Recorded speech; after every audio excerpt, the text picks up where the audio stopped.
Un saludo amigos de BPI TV, establecemos este nuevo contacto. El día de hoy Ciudadanos en Defensa de la Constitución se pronuncian por este posible proyecto de nueva constitución impulsado por la Asamblea Nacional Constituyente. Para ello un grupo de abogados fijarán posición sobre este tema. Vamos a escuchar. Hola, buenos días.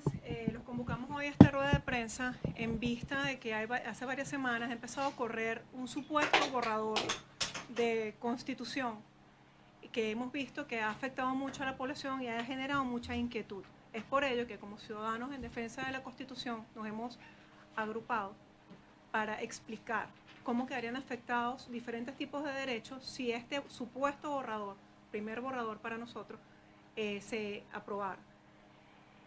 Nosotros rechazamos y advertimos la gravedad de este contenido, de lo que está plasmado en este contenido de proyecto de constitución.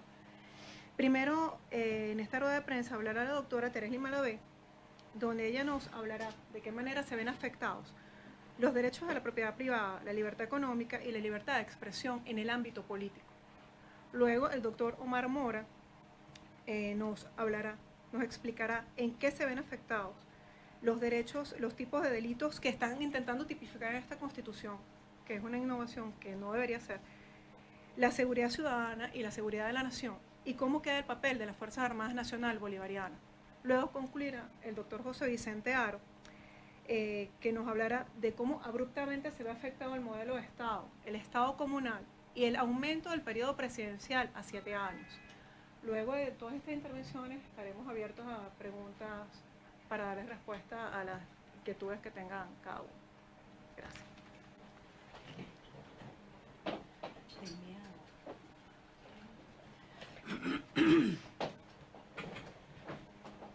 Hola, buenos días, bienvenidos. Me corresponde, tal como lo dijo la doctora Campos, hablarles del derecho a la propiedad, libertad económica y libertad de expresión. Con respecto al derecho a la propiedad, en nuestra Constitución actualmente está establecido en el capítulo 7 de los derechos económicos.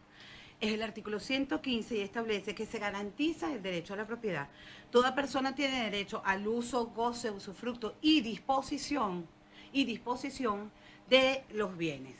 Con las restricciones, la propiedad estará sometida a las contribuciones, restricciones y obligaciones que establezca la ley. En el caso de este borrador de Constitución, está establecido en el título 3, titulado El ser humano, porque ya dejamos de ser ciudadanos para pasar a ser seres humanos, cosa que le explicará perfectamente el doctor José Vicente Jaro. Y en el capítulo 7 habla de los derechos socioproductivos. Entonces comenzamos. Se reconoce y garantiza el derecho a la propiedad en este sentido. Propiedad social, propiedad colectiva y propiedad particular. Quiere decir que muere definitivamente la propiedad privada. ¿Cómo se desarrolla la propiedad social? Ellos mismos establecen en ese borrador que es la propiedad de todo el pueblo venezolano y se la ejercía a través del poder popular nacional, estatal, municipal y comunal.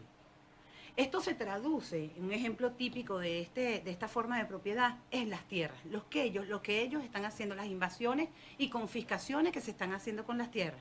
Es decir, lo que ha pasado en el sur del lago de Maracaibo, lo que le hicieron a Franklin Brito, lo que está pasando, yo lo anoté porque, lo anotamos pues porque nos pareció importantísimo lo del Fundo Finca Sicare en el estado Lara, que es la finca de mayor producción de queso de búfala. Y está dentro de las fincas incautadas en este año, 2018. Este informe es de mayo, creo que fue Dice Libertad que lo publicó. Esta es la forma como se traduce la propiedad social. Luego viene la propiedad, esto todo quedaría legalizado, obviamente, esta forma de hacerse de la propiedad privada finalmente. Luego viene la propiedad colectiva y la redacción es la siguiente. Es la propiedad de un colectivo de trabajadoras o trabajadores estructurados en cooperativas, de colectivos de habitantes de comunidades estructuradas en consejos comunales o en cualquier otra forma de organización legal que le permita ejercer dicha propiedad. ¿Cómo se traduce esto? Las empresas de alimentos Kellogg's. ¿Cómo quedó la empresa de alimentos Kellogg's? Los propietarios dijeron, bueno, nosotros no vamos a seguir trabajando y sencillamente los trabajadores hicieron de esto una propiedad colectiva, no se apropiaron solamente de la empresa, sino de las maquinarias de producción. Este es el típico ejemplo de la propiedad colectiva o lo que está sucediendo, por ejemplo, en Vargas, con las misiones vivienda en Vargas y en todo el país. Las misiones viviendas que entonces, si no está en uso, porque la persona salió 10 días, 3 días, es absolutamente subjetivo el tiempo que determine el Consejo Comunal de que esa propiedad no está siendo usada, bueno, entonces ellos se apoderan de esa propiedad. Ya pasa a ser colectiva y le darán el uso a otra persona. Luego, la propiedad particular. Esta propiedad particular dice que pertenece a seres humanos, lo que le dije, ya no somos ciudadanos, ahora somos seres humanos, o personas jurídicas que se reconocen sobre bienes de uso y consumo, nada más, y medios de producción legítimamente adquiridos. Es aquí cuando dice que no hay disposición. ¿Qué es disponer de un bien, como está establecido en nuestra Constitución? Es que nosotros podemos con ese bien alquilar, vender, cerrarlo porque queremos destruirlo y volverlo a construir. Es nuestro, nosotros disponemos de eso. Pues ya no se puede.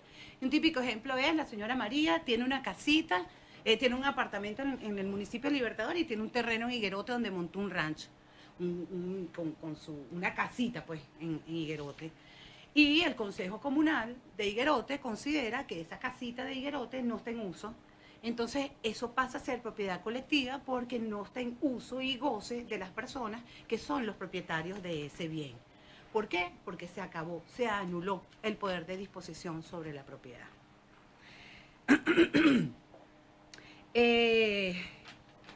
Un ejemplo es ese y otro es...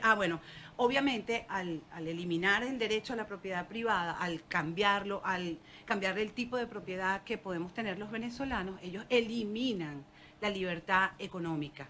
Y la libertad económica está establecida, fue un logro en la Constitución de 1999 establecerlo como un derecho humano. Todos los derechos humanos se entrelazan y este está vinculado definitivamente al derecho a la propiedad privada y es el derecho a la libertad económica. Quiere decir, entonces, el artículo que establece nuestra Constitución, que desapareció en este borrador, es el 112, que dice: todas las personas pueden dedicarse libremente a la actividad económica de su preferencia, sin más limitaciones que las previstas en la Constitución. Y además dice que se impulsa la actividad privada. ¿Okay? Bueno, esto al desaparecer quiere decir, ¿cómo se traduce esto? Yo tengo una empresa y ya yo no quiero seguir trabajando en esta empresa, no quiero que siga funcionando, yo la quiero vender. Bueno, yo necesito autorización del Estado.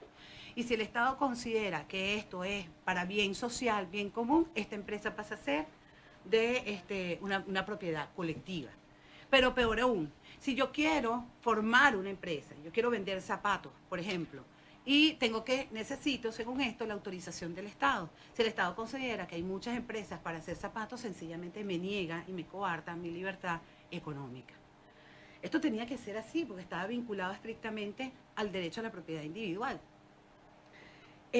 Con respecto a la libertad de expresión, en el artículo 57, el artículo queda completo así, pero le agregan, fíjense, hay uno que lo reforman, que es la propiedad privada, hay otro que lo desaparecen, que es la libertad económica, y hay otro que le incluyen términos absolutamente ambiguos, subjetivos, que ponen en peligro la libertad de expresión. Fíjense, queda: todo ser humano tiene derecho a expresar libremente sus pensamientos, ideas y opiniones a viva voz, por escrito o mediante cualquier forma de expresión, y hacer uso de ellas de cualquier medio de comunicación o difusión, sin que pueda establecerse censura. Quien haga uso de este derecho asume plena responsabilidad por todo lo expresado. Aquí viene el cambio. No se permite el anonimato, eso lo tenemos, ni la propaganda de guerra, ni los mensajes discriminatorios, ni los que promuevan el terrorismo, ni la intolerancia racial, de género, dejan religiosa y le agregan política. Es decir, que cualquiera que emita una opinión en relación a las actuaciones del PSUV o una opinión relacionada con cualquiera de los actores del gobierno que son absolutamente susceptibles o contra la revolución, puede ser considerado una intolerancia política, puede ser considerado que están haciendo apología del delito, que hay terrorismo, porque definitivamente estos términos son absolutamente subjetivos y eso en materia de derechos humanos está prohibido. Para el Estado está obligado a defender y a proteger los derechos humanos. Y para ello las normas tienen que ser absolutamente claras de modo tal que nadie se equivoque. Estos términos subjetivos expuestos en la libertad de expresión violan per se la libertad de expresión. No solamente, no conforme con ello, aquí se viola el principio de progresividad de los derechos humanos, que le prohíbe al Estado desmejorar aquellos logros que hayamos obtenido en materia de derechos humanos. Y es que nosotros en la Constitución del 99, con sus reservas, se había logrado un buen avance en materia de derechos humanos, y esto da el traste con el derecho a la libertad de expresión, a la libertad económica y a la propiedad privada, que es algo absolutamente grave y a lo que le tememos muchísimo los venezolanos. Los dejo entonces con el doctor Omar Moratosta, que les va a hablar de seguridad.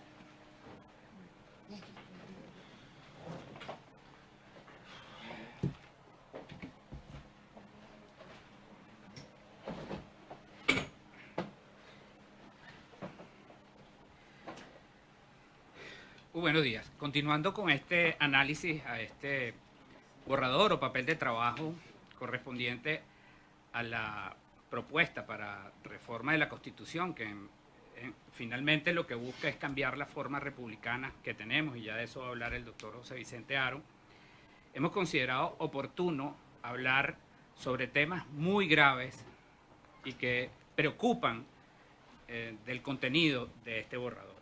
Uno de ellos es la recurrencia a tipificar delitos dentro de la Constitución que no existían antes.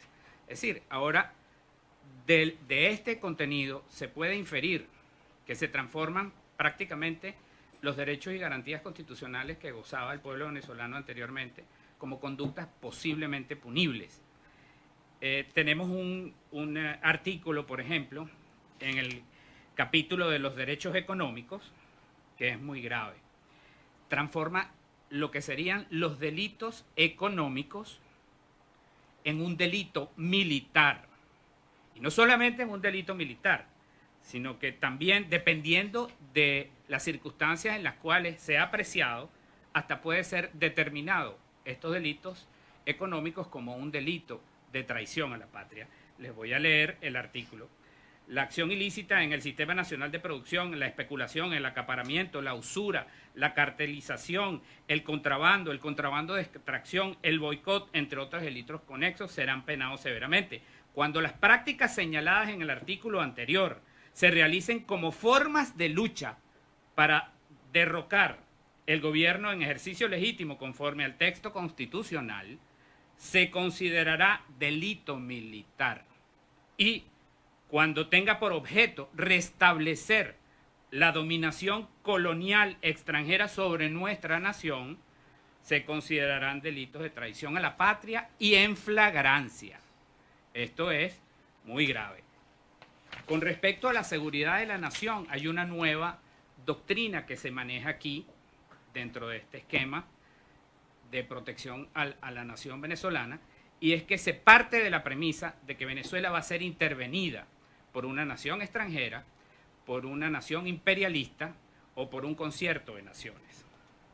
Y la doctrina de la seguridad de la nación se fundamenta pues en supuestamente lo que sería la lucha, en un término que me preocupó mucho, nos preocupó mucho, que se establece en esta doctrina de seguridad de la nación, que es la guerra popular prolongada. Es decir, este texto constitucional refleja, o este proyecto, lo que sería la preparación de todo un Estado para una guerra popular prolongada.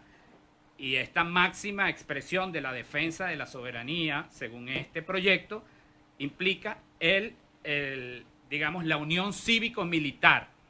¿Okay? Las Fuerzas Armadas que conocíamos, según el artículo 328 constitucional vigente hasta ahora, que establece que las Fuerzas Armadas son para defender la soberanía al pueblo venezolano, el territorio de la nación, y que no deben atender a ninguna parcialidad política, y sus pilares fundamentales son la disciplina, la obediencia y la subordinación, cambia radicalmente en este proyecto.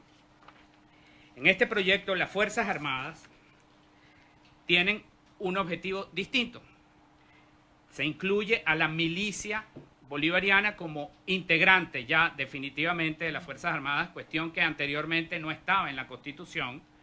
En la práctica esto ha venido ocurriendo porque, como ustedes conocen, aquí desde hace mucho tiempo se viene hablando de unos términos que no existían en el texto constitucional, como el de poder popular.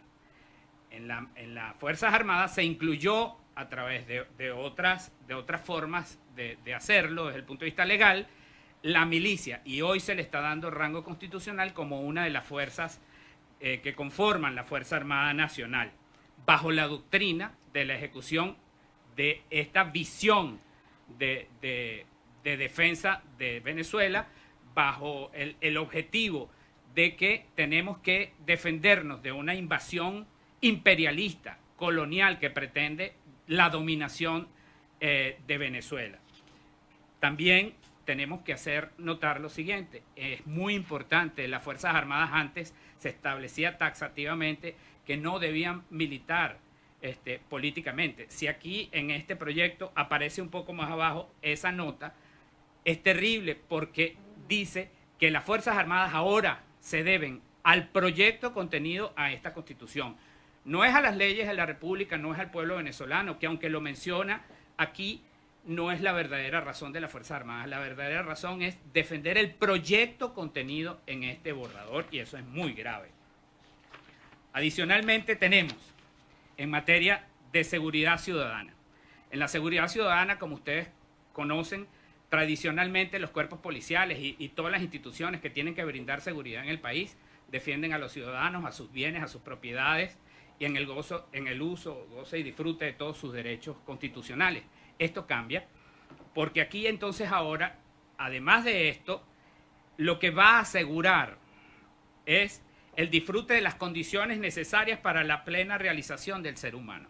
Es decir, este es un concepto muy amplio, pero que deja de lado los derechos económicos de propiedad, todo lo que había hablado hace algunos momentos la doctora Teresly Maravé. Y es muy importante, desaparecen las policías estatales y municipales, las va a absorber la Policía Nacional, como en la práctica ha venido ocurriendo con las intervenciones que a lo largo y ancho del país se dieron, sobre todo en los estados y en las alcaldías que eran de tendencia de oposición, y ahora sí se materializa en este proyecto que son prácticamente son absorbidos por la Policía Nacional y van a ser dirigidos desde el Ministerio de Relaciones Interiores, Justicia y Paz.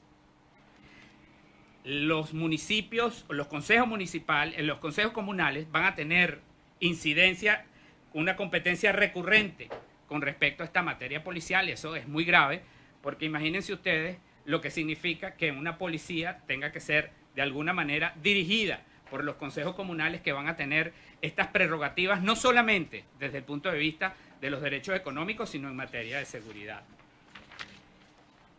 Hay un capítulo nuevo en esta Constitución que llaman la defensa del texto constitucional. Esto nos ha llamado poderosamente la atención y de una forma alarmante. ¿Por qué?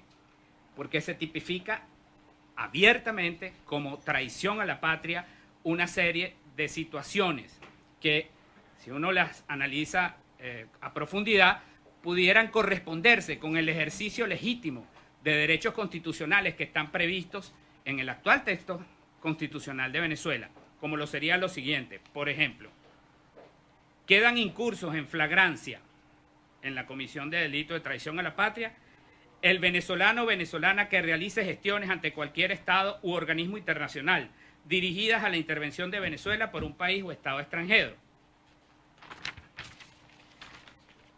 El que ejerza las acciones dirigidas a lograr el cerco internacional de la República en el orden financiero, comercial o de cualquier otra naturaleza, orientados a perturbar la producción, distribución de alimentos o medicamentos o de cualquier otro servicio, con la finalidad de generar conflictos que se asuman como justificación de la intervención de la República Bolivariana.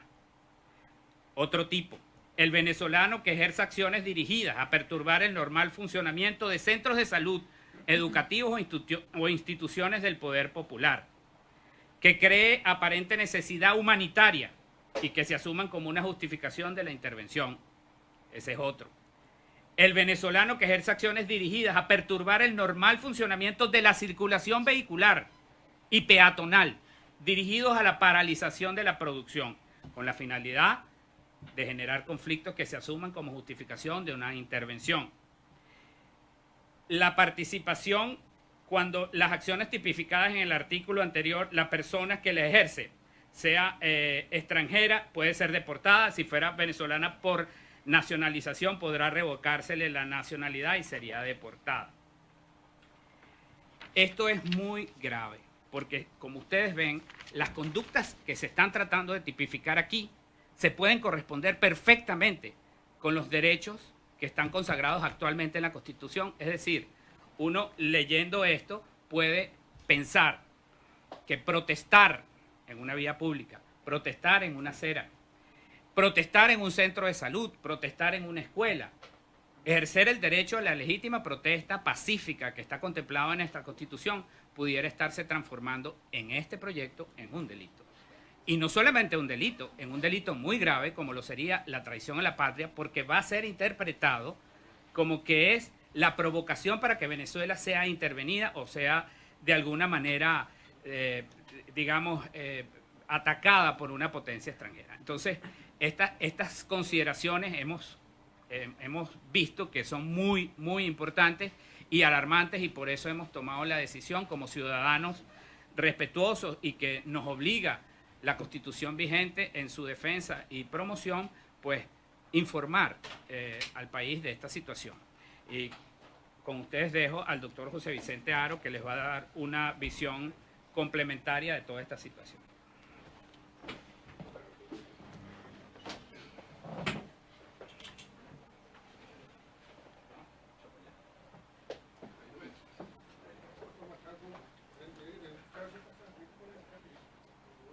Si hay chance, claro.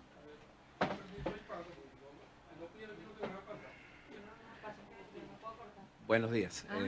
¿No puedes cortar? Buenos no. días.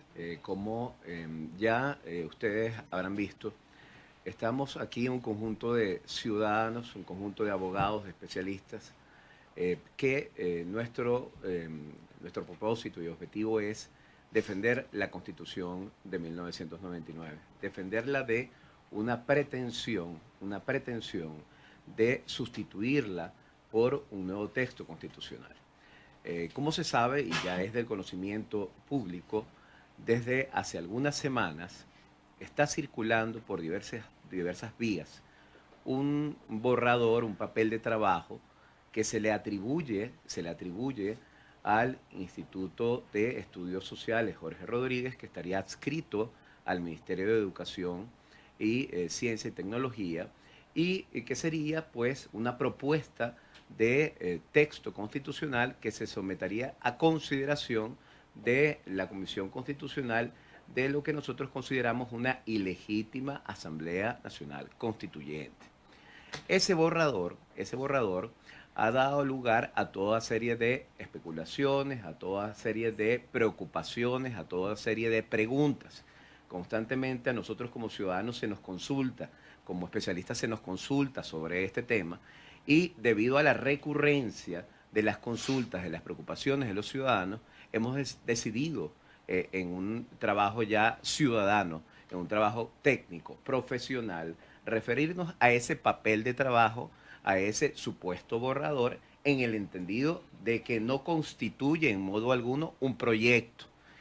Eso no ha sido presentado formalmente, según la información que hemos recabado, no constituye un proyecto que esté debatiéndose en la Comisión Constitucional como proyecto, o no constituye un proyecto que se haya presentado formalmente a la ilegítima y fraudulenta Asamblea Nacional Constituyente.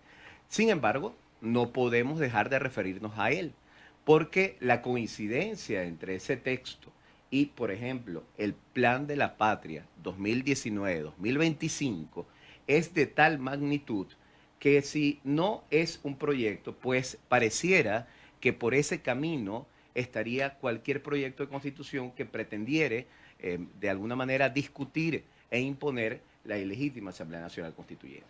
Eso como un primer punto que siempre se debe recordar, aclarar sobre este tema. Segundo, es importante destacar que cualquier documento, cualquier acto, cualquier proyecto, cualquier decisión que de alguna manera surja de la ilegítima Asamblea Nacional Constituyente es nulo.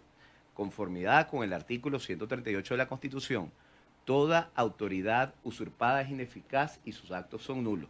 Recordemos que esa Asamblea Nacional Constituyente fue convocada ilegítimamente sin haber sido consultado el pueblo venezolano.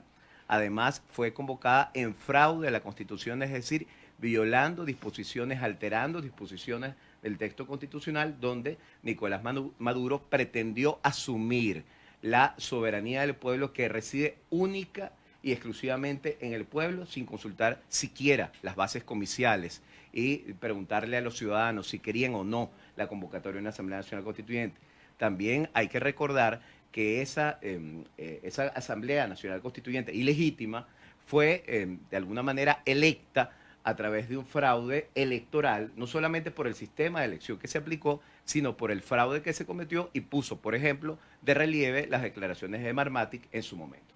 De manera que sobre estas dos premisas que acabo de señalar, nos estamos refiriendo a este borrador o papel de trabajo que está circulando con un objetivo pedagógico, educativo, que es hacer del conocimiento de los ciudadanos los aspectos más graves de ese texto y decirles que vemos con mucha preocupación que esto esté circulando, vemos con mucha preocupación que tengamos una coincidencia muy grande con el Plan de la Patria 2019-2025, que fue aprobado en el Congreso del Partido de Gobierno, el PCV, y que esa coincidencia, además de sus coincidencias con la reforma, la pretendida reforma constitucional de 2007, lleva necesariamente a que nosotros digamos algo más allá de lo que nosotros hemos individualmente opinado a diversos medios de comunicación.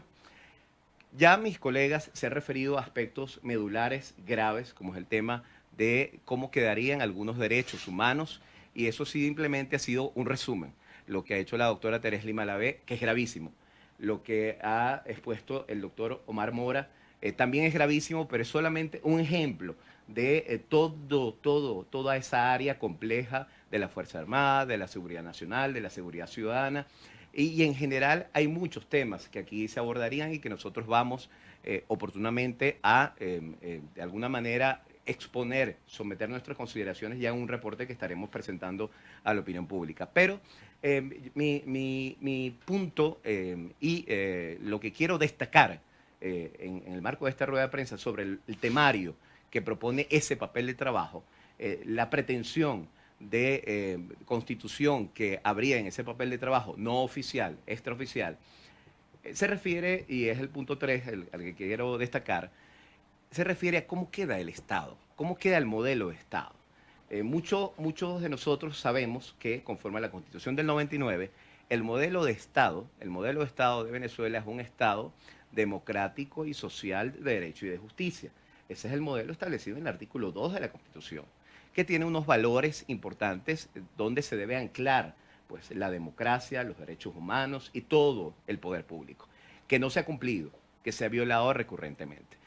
También sabemos que tenemos un Estado federal compuesto por estados y municipios y que a pesar de que ese Estado federal tiene unas competencias definidas para los estados y municipios, se ha tratado de imponer contra la Constitución un conjunto de leyes que son las leyes del Estado comunal en concordancia con el primer proyecto Simón Bolívar 2007-2013, el primer plan socialista, y luego el Plan de la Patria 2013-2019 y el Plan de la Patria ahora 2019-2025. Pues en este borrador, papel de trabajo, se propone que ese Estado pase a ser un Estado popular, democrático, de derecho y de justicia social.